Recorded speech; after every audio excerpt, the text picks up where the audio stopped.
I begin in the name of Allah, most gracious and the most merciful. This is Muhammad Obul Hussain, lecturer in economics, Dhaka City College. তো আল্লাহর কাছে হাজার শুকর, আমরা সবাই ভালো আছি, সুন্দর আছি, সুস্থ আছি এবং সুস্থ মতো ক্লাস করতে পারছি। তো আজকে আমরা যেটা নিয়ে কাজ করব সেটা হচ্ছে আমাদের অর্থনীতি সেকেন্ড পার্টের, সেটা সপ্তম অধ্যায়ের তৃতীয় লেকচার। ওভারঅল আজকে হলো ষষ্ঠ লেকচার। যাই হোক, আমরা যেটা কাজ করব সেটা হচ্ছে আমরা এই প্যান্ডেমিক কোভিড-19 সিচুয়েশন, প্যান্ডেমিকে আমরা স্বাস্থ্যবিধিটা মেনে চলবো। ঘরের বাইরে গেলে মাস্ক পরে বের হব এবং স্যানিটাইজার ইউজ করব এবং ঘরের বাইরে থেকে আসলে শাওয়ার নিয়ে নেব এবং যতটা সম্ভব 20 সেকেন্ড ধরে হাত মুখ পরিষ্কার করব। যাই হোক, আজকে হচ্ছে লেকচার নাম্বার 6 ওভারঅল, আর মুদ্রাস্ফীতির উপরে আজকে তৃতীয় এবং শেষ লেকচার। তো আজকে লেকচার শেষে আমরা কি কি জানতে পারবো বা কি কি শিখতে পারবো সেই জিনিসগুলো একটু খেয়াল করি। আমরা মুদ্রাস্ফীতির হার সম্বন্ধে জানতে পারবো। মুদ্রাস্ফীতির হার সম্বন্ধে আমরা জানতে পারবো। সূচক সংখ্যা কাকে বলে, ইন্ডেক্স নাম্বারটা কি, সূচক সংখ্যা কিভাবে গঠন করা যায় সেটা সম্পর্কে জানতে পারবো। গুরুত্বশীল সূচক সংখ্যা, ওয়েটেজ ইন্ডেক্স নাম্বারটা কি এবং সূচক সংখ্যার ব্যবহার সেটা জানতে পারবো। এটা খুবই ইম্পর্টেন্ট আজকের ক্লাসটা, কারণ আজকের ক্লাস যদি ভালো মতো না করো তাহলে অবশ্যই জানা যাবে না আমার মানে সিনারিওটা কি হচ্ছে। এবং এখান থেকে আমাদের কি চলে আসে, আমাদের ইন্টারে কিন্তু কোশ্চেন আসে। সো বি কেয়ারফুল, ম্যাথ কিছু আছে, হ্যাঁ। আর মুদ্রাস্ফীতি পরিমাপের হারের যে পদ্ধতিগুলো আছে সেই পদ্ধতিগুলোর মধ্যে দুটো রয়েছে, কনজিউমার প্রাইস ইন্ডেক্স, ভোক্তার দাম সূচক, এবং প্রডিউসার প্রাইস ইন্ডেক্স বা উৎপাদকের দাম সূচক। এই দুটাই হলো মূলত এর মাধ্যমে মুদ্রাস্ফীতি কি করা হয়, পরিমাপ করা হয়। এছাড়াও উৎপাদনের অবমূল্যায়ন সূচক জিএনপি ডিফলেটরও সাহায্যে মুদ্রাস্ফীতি পরিমাপ করা যায়। সো তোমরা যেটা করবা, ওভারঅল যেটা করবে সেটা হচ্ছে খুব ভালো করে আজকের ক্লাসটা করবে এবং কারো কোনো জায়গায় যদি কোনো প্রবলেম থাকে সাথে সাথে আমাকে নক দিবে। বোঝা গেছে? আচ্ছা, আরেকটা কথা, সবাই একটু ভালো করে শোনো যে তোমাদের চতুর্থ সপ্তাহের তৃতীয় অ্যাসাইনমেন্ট জমাদানের তারিখ কবে জানো? স্যার 16 তারিখ। 16 তারিখ। 16 তারিখ এসে তোমরা নির্দিষ্ট টাইমে 1টা থেকে 4টার ভিতরে এসে জমা দিয়ে যাবে। আরেকটা কথা, আই সেকশন তোমরা 33 জন মনে হয় আছো। আমি 30টা অ্যাসাইনমেন্ট পেয়েছি, আমি আর লিমন স্যার 3 জন বাকি আছো। অবশ্যই যারা যারা দাওনি, এই 3 জন আকাশ এবং অর্পণ পোদ্দার, তোমরা এদেরকে নক দিবে, নক দিয়ে বলে দিবে যে অবশ্যই 16 তারিখে প্রথম ও দ্বিতীয় সপ্তাহের অ্যাসাইনমেন্ট সহ তৃতীয় সপ্তাহের অ্যাসাইনমেন্ট যাতে জমা দেয়। ঠিক আছে? কথা শুনতে পাচ্ছ?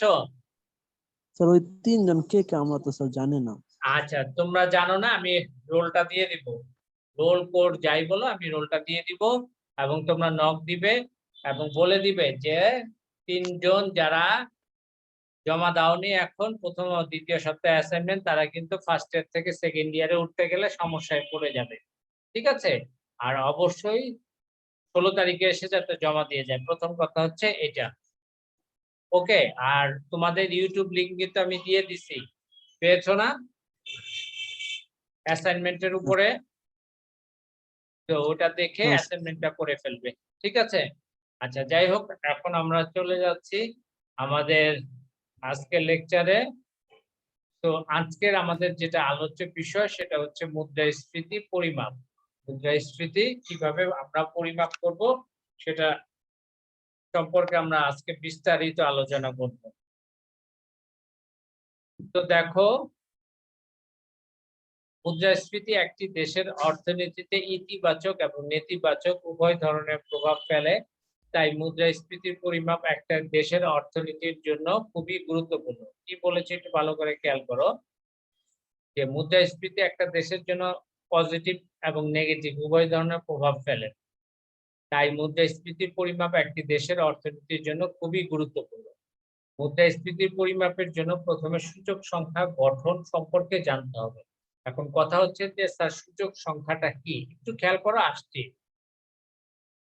সূচক সংখ্যা হলো এমন একটি রাশি বা সংখ্যা যা আলাদা দুটি সময়ের কতগুলো উপাত্তের গড় পরিবর্তনের শতকরা হার নির্দেশ করে।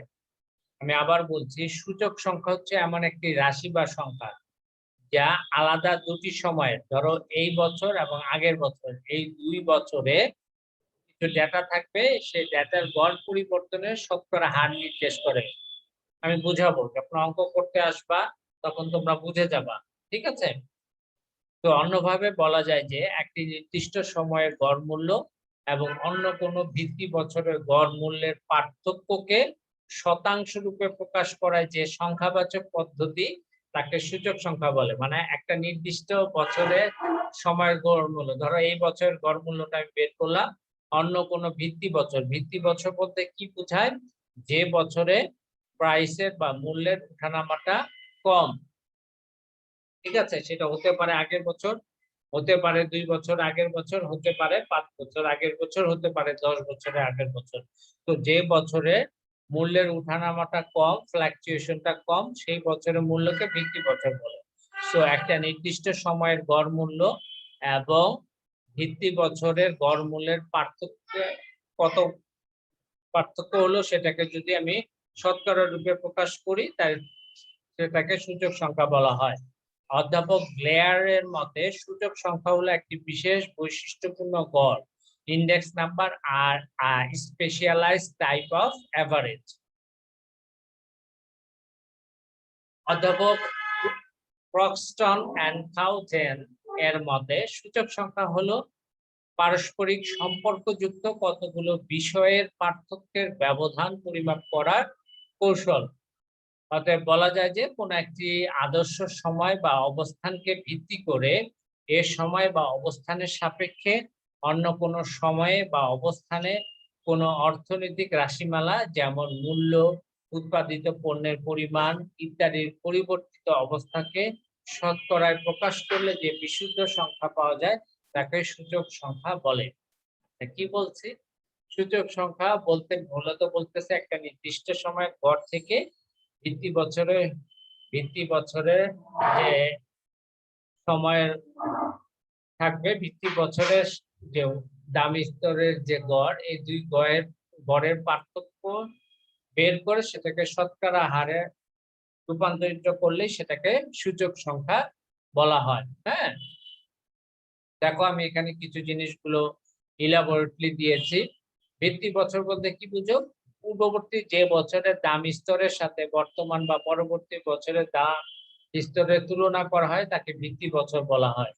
যুদ্ধ, প্রাকৃতিক দুর্যোগ ইত্যাদি মুক্ত একটি স্বাভাবিক বছরকে ভিত্তি বছর হিসেবে নির্বাচন করা হয়। যুদ্ধ থাকবে না, প্রাকৃতিক দুর্যোগ থাকবে না। আর আরেকটা জিনিস এখানে লেখা হয়নি, এটা দাম স্তরের উঠানামাটা যে বছরে কম হয়েছে, তো আনইভেন সিচুয়েশন যে বছরে হয়নি, সেই বছরটাকে ভিত্তি বছর বলা হয়। এই ভিত্তি বছর হতে পারে আগের বছর, হতে পারে 5 বছর আগের বছর, হতে পারে 10 বছর আগের বছর, হতে পারে 20 বছর আগের বছর, ঠিক আছে? তো এটা খুবই ইম্পর্টেন্ট একটা জিনিস। এরপরে আছে হিসাবি বছর নির্বাচন।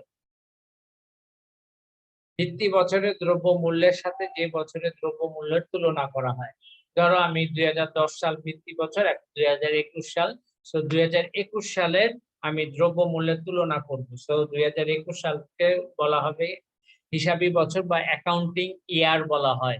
সাধারণত চলতি বছরকেই কি বলা হয়? হিসাবি বছর বলা হয়। এছাড়া আছে দ্রব্য নির্বাচন। দেখো একটু খেয়াল করো, সূচক সংখ্যা তৈরি করার জন্য কতগুলো প্রধান প্রতিনিধিত্বমূলক দ্রব্য, রিপ্রেজেন্টেটিভ কমোডিটি নির্বাচন করতে হয়।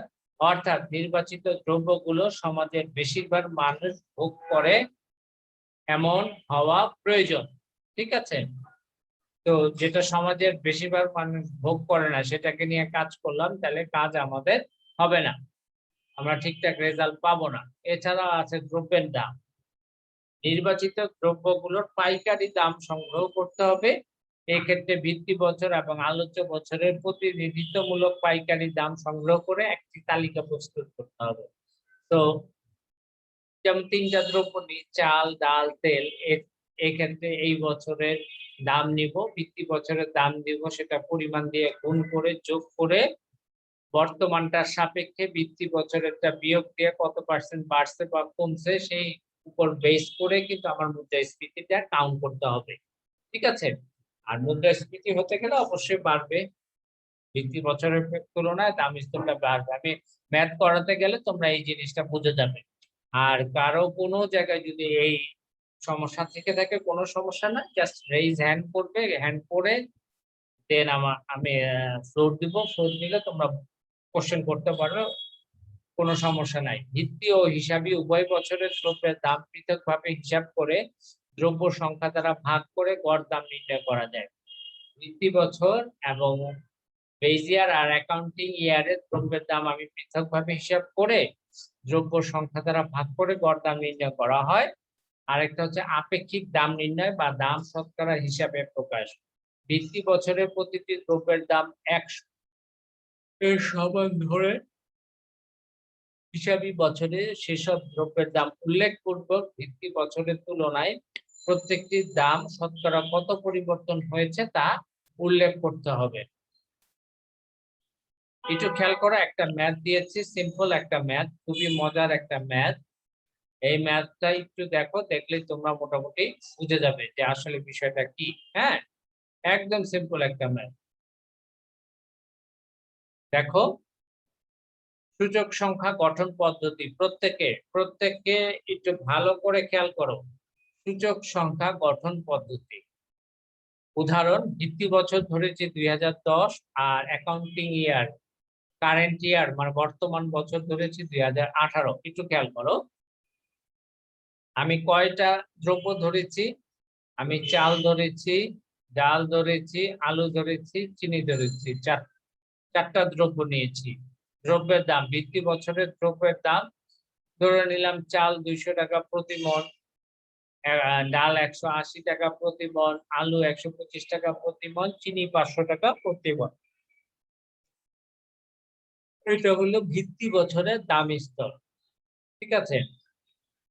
আর হিসাবি বছর 2018 সালে দাম স্তর, চালের দাম বেড়ে 500 টাকা প্রতি মণ হলো, ডালের দাম বেড়ে 350 টাকা প্রতি মণ হলো, আলু এবং চিনির দাম যথাক্রমে 220 এবং 800 টাকা প্রতি মণ। এখন আমি কি করব, শতকরা হার কিভাবে বের করব? আমি আগেই বলেছি, ভিত্তি বছরে প্রতিটি দ্রব্যের দাম কত হয়? 100। তাহলে সেটাকে কি করতে হবে? P naught divided by P naught, ভিত্তি বছরের দাম স্তরকে ভিত্তি বছরের দাম স্তর দ্বারা ভাগ দিয়ে 100 দ্বারা গুণ করলে যা থাকবে সেটাই হচ্ছে শতকরা হার। সো দেখো, 200 বাই 200 ইন্টু 100, 180 বর্তমান বছরের দাম, ভিত্তি বছরের দাম স্তরকে ভিত্তি বছরের দাম স্তর দ্বারা ভাগ করে 100 দ্বারা গুণ করলে 100 আছে, এরকম করে প্রতিটা আসলো 100। তার মানে কি, চারটা দ্রব্য নিলাম, একটু খেয়াল করি, চারটা দ্রব্য নিলাম, 400 ডিভাইড বাই 4 সমান 100। তো ভিত্তি বছরে আমার দাম স্তর হয়ে গেল 100। এখন বর্তমান বছর পি এন্ড অ্যাকাউন্টিং ইয়ার এর দাম স্তর কিভাবে আমি নির্ণয় করব? একটু খেয়াল করো, শতকরা হার বর্তমান বছরের দাম স্তরকে ভিত্তি বছরের দাম স্তর দ্বারা ভাগ করে একটু 100 দিলে যা থাকবে সেটা হচ্ছে বর্তমান বছরের দাম স্তরের শতকরা হার। তাহলে দেখো, এখানে বর্তমান বছরের 500 টাকা প্রতি মণ, সো পিএন 500, ভিত্তি বছর হলো 200 ইন্টু 100। তো এটা চলে গেল 500 ডিভাইড বাই 2, 250। ঠিক একইভাবে 350 বর্তমান বছরের দাম স্তর, আর ভিত্তি বছর 180 ইন্টু 100, 194। এরপরে হচ্ছে আলু 220 ডিভাইডেড বাই ভিত্তি বছরের দাম স্তর 125 ইন্টু 100, 176।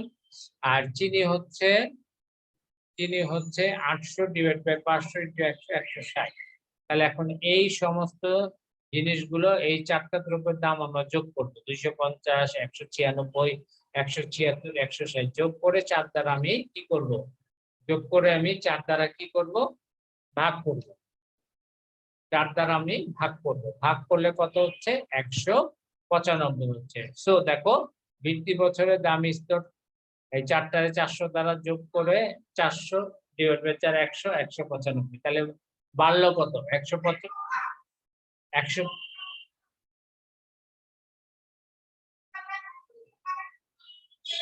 উপরের তালিকা থেকে দেখা যায় যে 2010 সালে মূল্যায়ন সূচক ছিল 100, 2018 সালে মূল্যায়ন সূচক হলো 195। তার মানেটা কি? তার মানে হলো বাড়ছে। কত পার্সেন্ট? এ থেকে বোঝা যায় যে 2010 সাল থেকে 2018 সালে দাম স্তর 195 মাইনাস 100 95% বৃদ্ধি পেয়েছে, অর্থাৎ অর্থের ক্রয় ক্ষমতা 95% হ্রাস পেয়েছে। এখন এই যে জায়গা, এই জায়গায় কারো কোনো সমস্যা আছে কিনা বলো? এই জায়গায় কারো কোনো সমস্যা আছে কিনা? এই ম্যাথটা কি বুঝছো?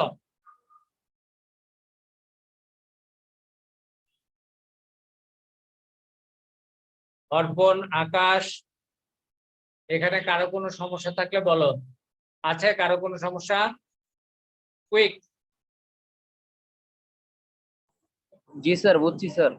বোঝা গেছে। তাহলে বর্তমান বছরের দাম স্তর 195 কে থেকে বৃত্তি বছরের দাম স্তর 100 বিয়োগ দিয়ে আমি দেখলাম যে 95% বেড়ে গেছে। আর শতকরাটা আনলাম না, যেহেতু শতকরা করেই আসলাম। ঠিক আছে, তার মানে অর্থের ক্রয় ক্ষমতা 95% হ্রাস পেয়েছে। অন্যান্য আহমেদ শাহরিয়ার, সাব্বির হোসেন, লিখন, মাহিন, রাফি, তোমরা বুঝতে পেরেছো? জি স্যার, জি স্যার। আমজিদ, অন্যান্য যারা জি আছো স্যার। না বুঝলে অবশ্যই চুপ থেকো না, বলো, আমি রিভিউ করব, সমস্যা নাই। তো এখন আসো গুরুত্বশীল সূচক সংখ্যা। বাজারে বিভিন্ন প্রকার দ্রব্য থাকলেও প্রতিটির গুরুত্ব ভোক্তার নিকট সমান নয়। ভোক্তা তার আয় প্রতিটি দ্রব্যের জন্য সমানভাবে ব্যয় করে না। দ্রব্যের ধরন অনুযায়ী ব্যয়ের ক্ষেত্রে কম বা বেশি হয়ে থাকে। তো ভোক্তা যেসব দ্রব্যের জন্য বেশি ব্যয় করে, যদি সেসব দ্রব্যের দাম অধিক পরিবর্তন হয়, তাহলে উপরের উদাহরণে আমরা মূল্য স্তরের পরিবর্তন নির্ণয় করেছি, সেটি অপেক্ষা মূল্য স্তরের পরিবর্তন অধিক হবে। তার মানে কি? ভোক্তা যদি যেই দ্রব্য বেশি ব্যয় করে, মানে চাল ডালের ক্ষেত্রে যদি বেশি ব্যয় করে, তো সেসব দ্রব্যের দামের যদি অধিক পরিবর্তন হয়, তাহলে উপরের উদাহরণে আমরা মূল্য স্তরের যে পরিবর্তন নির্ণয় করেছি, সেটি অপেক্ষা মূল্য স্তরের পরিবর্তন অধিক হবে। অন্যদিকে ভোক্তা যেসব দ্রব্যের জন্য বেশি ব্যয় করে, যদি সেসব দ্রব্যের দাম কম পরিবর্তন হয়, তাহলে উপরের উদাহরণে আমরা মূল্য স্তরের পরিবর্তন নির্ণয় করেছি, সেটা অপেক্ষা মূল্য স্তরের পরিবর্তন কম হবে। আচ্ছা, এখন দেখো, বিভিন্ন দ্রব্যের সাথে তাদের গুরুত্ব সংযুক্ত করে যে সূচক সংখ্যা গঠন করা হয়, তাকে গুরুত্বশীল সূচক সংখ্যা বলা হয়। তার মানে গুরুত্বশীল সূচক সংখ্যা করতে গেলে এগুলোর সাথে আমি ওয়েট বা গুরুত্ব সংযুক্ত করে 1 2 3 4 করে যোগ করে তারপরে আমি গুরুত্বশীল সূচক সংখ্যা বের করব। যেমন প্রতিনিধিত্বমূলক দ্রব্যসমূহের প্রত্যেকের উপযোগের ভিত্তিতে গুরুত্ব 1 2 3 4 5 প্রভৃতি সংখ্যা দিয়ে ভিত্তি বছর ও হিসাবী বছরের দ্রব্যের দামের শতকরা হারকে গুণ করে মোট গুরুত্বের পরিমাণ দ্বারা ভাগ করে গড় দাম স্তর নির্ণয়ের মাধ্যমে গুরুত্বশীল সূচক সংখ্যা নির্ণয় করা যায়। এটা জাস্ট আমি গো থ্রু করলাম, পড়ে গেলাম। অঙ্ক করতে যেয়ে বুঝবে যে কি, আমি প্রথমে উপযোগের ভিত্তিতে গুরুত্ব 1 2 3 4 দিয়ে ভিত্তি বছর হিসাবী বছর দামের শতকরা হারকে সেটা গুণ দিব, গুণ দিয়ে মোট গুরুত্বের পরিমাণ ভাগ দিব, 5 থাকলে 5 দ্বারা ভাগ দিব। এরপরে গড় দাম স্তর নির্ণয়ের মাধ্যমে গুরুত্বশীল সূচক সংখ্যা নির্ণয় করব। ঠিক আছে, একটু ম্যাথ দেখলে বুঝে যাবে। একটু দেখো, গুরুত্বশীল সূচক সংখ্যা ঠিক সেম জিনিস। 2010 2018 এখানে চাল ডাল আলু চিনি 200 180 125 500। তো শতকরার হার প্রতিটা ছিল 100 ছিল, আমি গুরুত্ব দ্বারা গুণ করেছি। চালের গুরুত্ব বেশি এর জন্য 4 দিয়েছি, ডালের গুরুত্ব তার থেকে কম 3, আলুর গুরুত্ব 2, চিনির গুরুত্ব 1। তো 400 300 200 100 কত হচ্ছে? 4 5 6 7 8 9 1000। এই যে 1000, ঠিক আছে, 1000, ঠিক আছে, এই 1000। ঠিক একইভাবে দ্রব্যের দাম পিএন 500 350 220 800। ঠিক আছে, শতকরা হার 250 250 কিভাবে বের করছি? পিএন 500 ডিভাইডেড বাই 200 ইনটু, এই যে আগেরটা ঠিক এভাবে এই যে 500 ডিভাইড বাই 200 ইন্টু 100 250, ঠিক এভাবে আমরা কাজটা করছি। তো 250 4, 194 3, 176 2, 160 1 গুরুত্ব দিয়ে গুণ করেছি। তো 1582, 352, 160, তো 2094, তো 2094। তো গড় দাম স্তর এই 1000 কে আমি 10 দিয়ে ভাগ করেছি, ঠিক আছে। এখানেও এই 2094 কে 10 দ্বারা ভাগ করেছি। তো এখানে 100,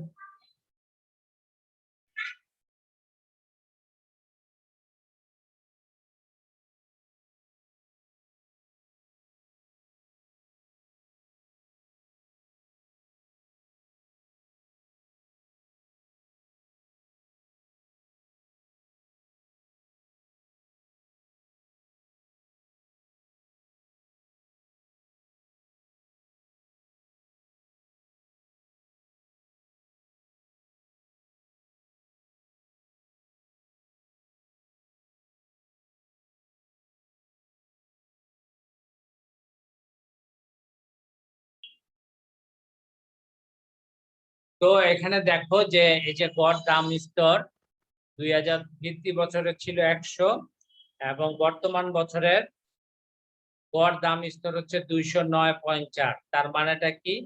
তার মানে হচ্ছে সূচক সংখ্যার কতটুকু পরিবর্তন হলো, 209.4 থেকে 100 আমি বাদ দিব।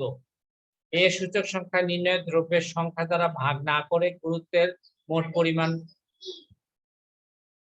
মোট পরিমাণ দ্বারা ভাগ করা হয়। এক্ষেত্রে অর্থের মূল্যের মোট পরিবর্তন 294 ডিভাইড বাই 10, 209.4 থেকে 100 বাদ দিব, 109.4, অর্থাৎ দাম স্তর 109.4 ভাগ বেড়েছে, অর্থাৎ সমপরিমাণ অর্থের ক্রয় ক্ষমতা হ্রাস পেয়েছে।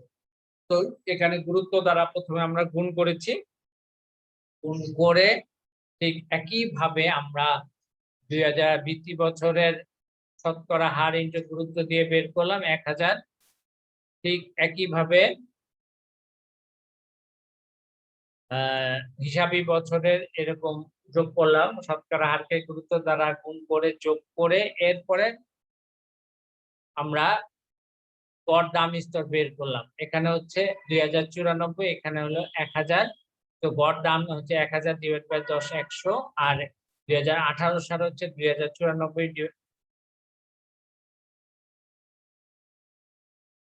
এখানে মুছতে সিস্টেম। তো এখানে হাত উঠায় রাখ, ওটা দিয়ে মুছ। তো আমার সূচক গড় দাম স্তর 2010 সালে ছিল 100, 2018 সালে ছিল 209। তো গড় দাম স্তর কতটুকু বেড়েছে? 109.4। 209 থেকে 100 বাদ দিলাম, বাদ দিয়ে যা থাকে গড় দাম স্তর 109.4% বেড়েছে, অর্থাৎ অর্থের মূল্য হ্রাস পেয়েছে। ঠিক একইভাবে সূচক সংখ্যার ব্যবহার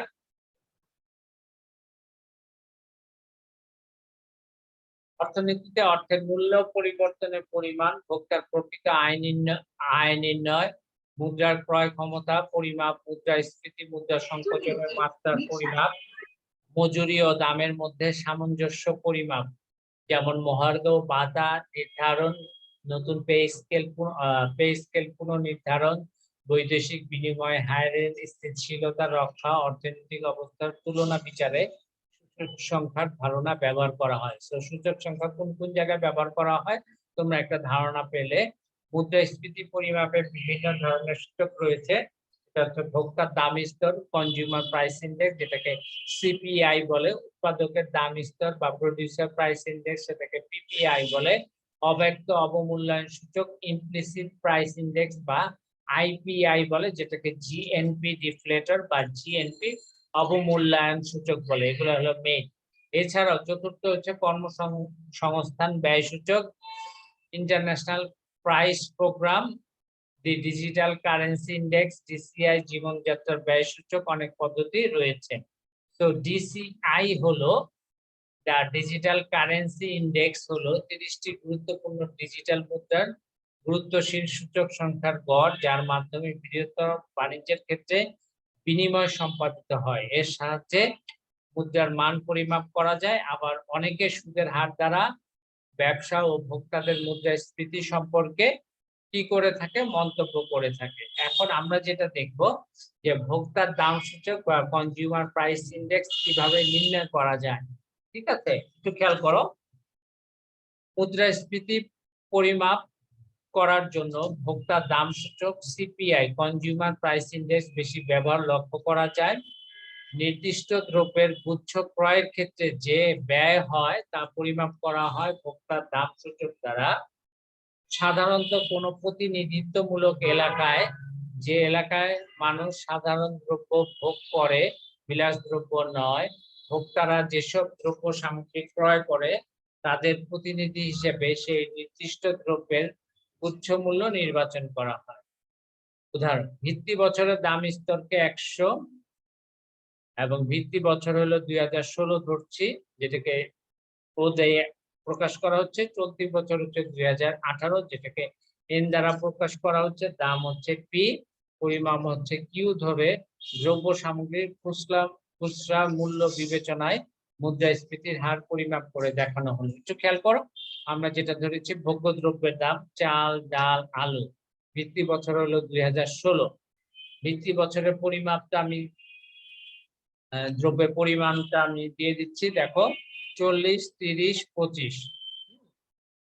একক প্রতি দাম 50, চালের দাম 50, ডালের দাম 45, আলুর দাম 30। তাহলে আমি দাম ইনটু পরিমাণ, টোটাল ব্যয় কতটুকু হচ্ছে 50 ইনটু 40 2000, 45 ইনটু 30 1350, 30 ইনটু 25 750। তো এখন যে করব 2000, 1350, 750 summation of P naught Q naught, তার মানে ভিত্তি বছরে কতটুকু ব্যয় হলো এই তিনটা দ্রব্যের উপরে 4100 টাকা। ঠিক একইভাবে চলতি বছরের দাম স্তরটা দেখি, চাল 50 থেকে বেড়ে 55 হয়েছে, ডাল 45 থেকে বেড়ে 48 হয়েছে, আলু 30 থেকে বেড়ে 45 হয়েছে। তাহলে ব্যয় হবে পিএন, বর্তমান বছরের পিএন কিউ নট, এটা বর্তমান বছরের দাম, কিউ নট হচ্ছে ভিত্তি বছরের পরিমাণ, চালের পরিমাণ। যাই হোক, P N Q naught, so 55 into 40 2200, 48 into 30 1440, 35 into 25 875। তো এখন এগুলো যোগ করব। বর্তমান বছরের ব্যয় summation of P and Q naught হলো 45 15 4515 টাকা। তো ভিত্তি বছরের ব্যয় ছিল 4100 টাকা, বর্তমান বছরের ব্যয় দাঁড়িয়ে 4515। তোমরা যদি কোনো জায়গায় না বুঝে থাকো সাথে সাথে আমাকে নক দাও যে স্যার এই জায়গায় বুঝতে পারিনি। ঠিক আছে, তো সেই ক্ষেত্রে ভোক্তার দাম সূচক CPI summation of P N Q naught divide by summation of P naught Q naught into 100%। Summation of P N Q naught মানে কি, বর্তমান বছরের যে ব্যয়টা ছিল সেটা হলো 4515 summation of P N Q naught, আর ভিত্তি বছরের ব্যয়টা ছিল 4100। তাহলে দেখো summation of P and Q naught divided by summation of P naught Q naught into 100%. So দুইটা শূন্য চলে গেল, ডিভিশন করলে কত হয় 100.12। সো দাম স্তর বৃদ্ধি পেয়েছে 110.12 থেকে 100% বাদ দিব 10.12%। তার মানে দাম স্তর বৃদ্ধি পেয়েছে শতকরা কত ভাগ, 10.12%। এটাই হলো consumer price index. So consumer price ইন্ডেক্সের ভোক্তার দাম সূচকের মূল কনসেপ্টটা হচ্ছে তুমি যে কয়টা পণ্য নিবা, সেই কয়টার পরিমাণ এবং দাম ভিত্তি বছরে নিয়ে নিবা এবং দামকে পরিমাণ দ্বারা গুণ দিয়ে যোগ করবা, সেটাকে বলে পি নট কিউ নট, যা আসে সেটা। ঠিক একইভাবে বর্তমান বছরের দাম অবশ্যই বাড়বে। সো সেই বাড়ার দামের সাথে আগের যে পরিমাণ সেটা গুণ দিয়ে তুমি কি করবা, যোগ দিবা, সেটাকে বলা হয় পি এন কিউ নট। এখন সিপিআই সূত্র হচ্ছে P N Q summation of P N Q naught, সামেশন মানে যোগফল, divide by summation of P naught Q naught into 100%।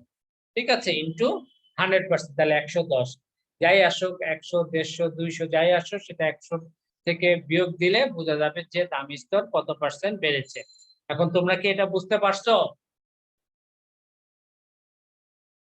সবাই আমাকে নক দাও, বোবার মতো বসে থাকলে হবে না, নক দিতে হবে জি যে স্যার। স্যার বুঝতে পারছি জি স্যার। অথবা বুঝতে পারি নাই। ঠিক আছে, এখান থেকে কিন্তু ম্যাথ আসে। আচ্ছা জি স্যার, বুঝতে পারছি স্যার। আচ্ছা, এখন এখানে উৎপাদকের দাম সূচক একটু খেয়াল করো। সিপিআই এর মতো পিপিআই তে নির্দিষ্ট ধরনের দ্রব্য বাবদ ব্যয় বিবেচনা করা হয়, তবে উভয়ের আওতাটা ভিন্ন। উৎপাদকের দাম সূচকে কাঁচামালের দাম, মধ্যবর্তী দ্রব্যের দামও বিবেচনা করা হয়, কিন্তু সিপিআই তে কেবলমাত্র চূড়ান্ত ভোগ্যপণ্য দ্রব্য দাম বিবেচনা করা হয়, যার জন্য নাগরিকগণ অর্থ ব্যয় করে। বাণিজ্যিক লেনদেনের ক্ষেত্রে প্রাথমিক পর্যায়ে যে দাম বিবেচনা করা হয় সেই দামের ভিত্তিতে পিপিআই হিসাব করা হয়। নীতি নির্ধারক গণের কাছে বাণিজ্য চক্রের উঠানামা নির্দেশক হিসেবে পিপিআই অধিক গ্রহণযোগ্য। সো পিপিআই কোথায় গ্রহণযোগ্য? বাণিজ্য চক্রের উঠানামাতে। সিপিআই তে শুধুমাত্র চূড়ান্ত দ্রব্য ভোগ্য বিবেচনা করা হয়, আর পিপিআই তে কাঁচামাল এবং মধ্যবর্তী দ্রব্যের দামও বিবেচনা করা হয়। এখন প্রোডিউসার প্রাইস ইন্ডেক্স এর কয়টা ইন্ডেক্স নিয়ে কাজ করা যায়? একটা ল্যাসপিয়ার, একটা পেশে, আর একটা হচ্ছে ফিশার। কি কি?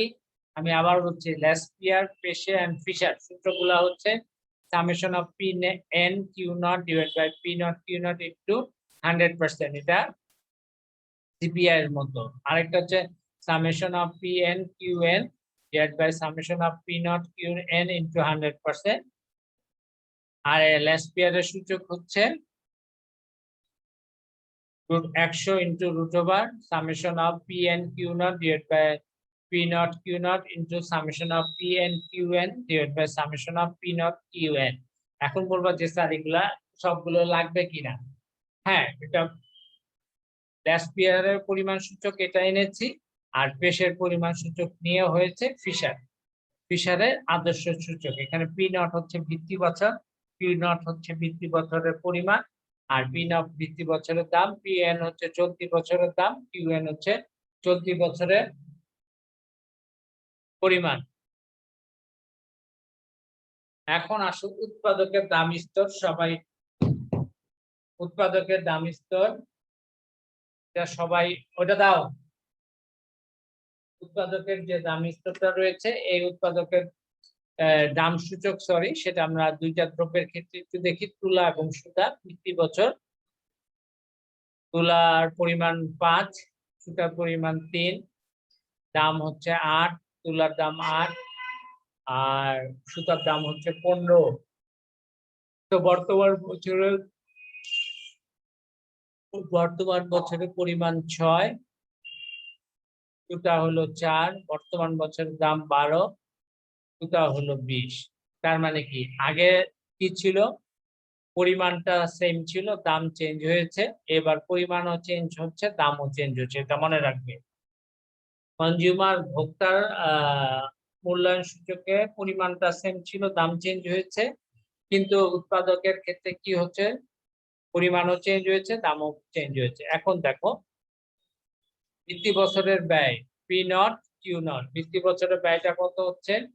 5 ভিত্তি বছরের ব্যয় হচ্ছে পি নট কিউ এন।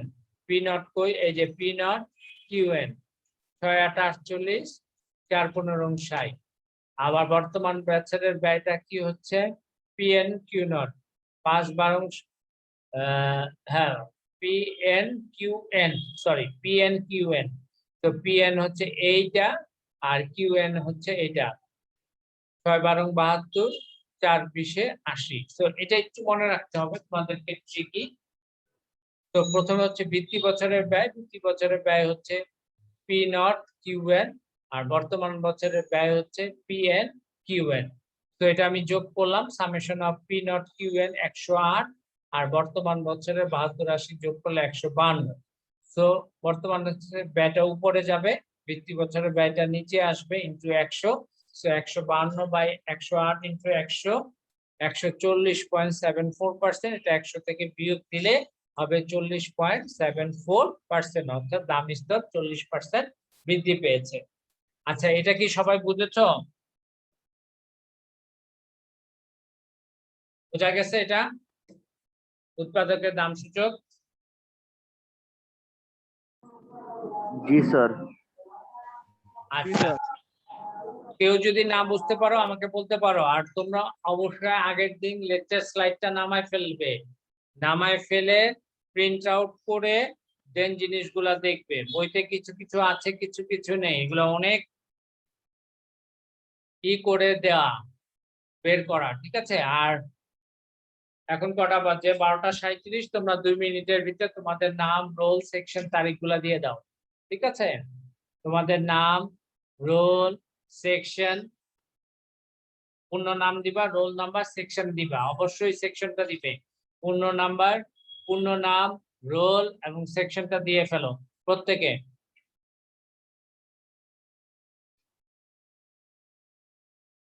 আচ্ছা, আরেকটা টপিকস আছে জিএনপি ডিফ্লেটর।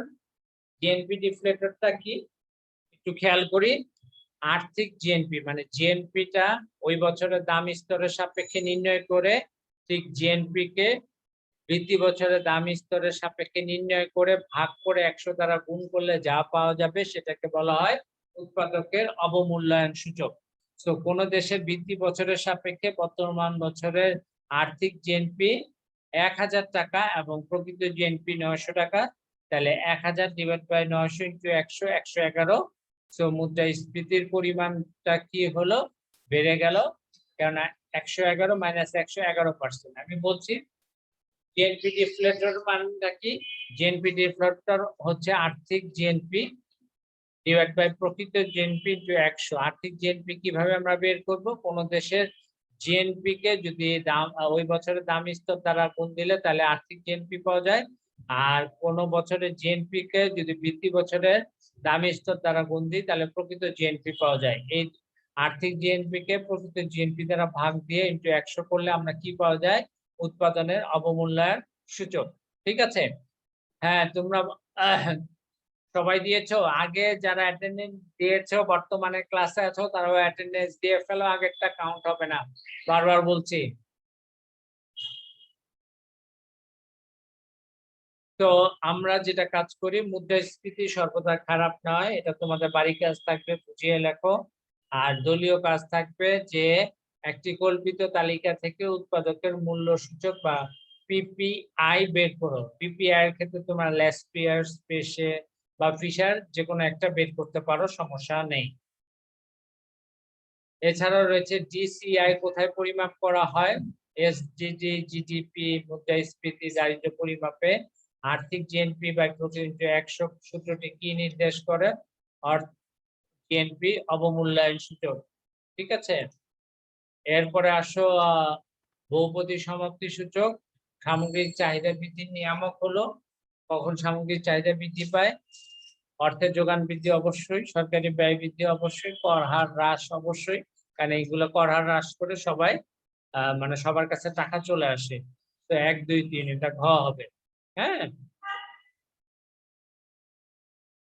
এরপরে হচ্ছে স্বপন সাহেব ওয়াই দ্রব্য উৎপাদন করেন, বাজারে উপকরণের দাম ক্রমাগত বৃদ্ধি পায়, ওয়াই দ্রব্যের দাম সহ অন্যান্য দ্রব্যের দামও বেড়ে গেছে।